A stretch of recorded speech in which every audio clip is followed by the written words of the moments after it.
அருள்மிகு தண்டுக்கரை ஸ்ரீ தேவி கருமாரியம்மன் ஆலயம் 46ஆம் ஆண்டு தீமிதி திருவிழாவை முன்னிட்டு மாபெரும் இன்னிசை நிகழ்ச்சி.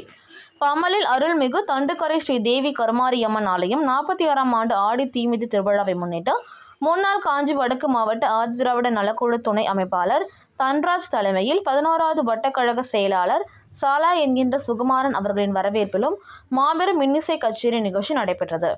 இதில் சிறப்பு அழைப்பாளர்களாக பல்லாவரம் சட்டமன்ற உறுப்பினர், காஞ்சிபுரம் வடக்கு மாவட்ட துணை செயலாளர் இ. கருணாநிதி, தாம்பரம் மாநகராட்சி 1வது மண்டல குழு தலைவர், பம்மல் தெற்கு பகுதி கழக செயலாளர் வே. கருணாநிதி அவர்களும் மேளதாளம் முழங்க, பட்டாசு வெடித்து, மாலை போட்டு, சால்வை அணிவித்து உற்சாக வரவேற்பு அளித்தனர்.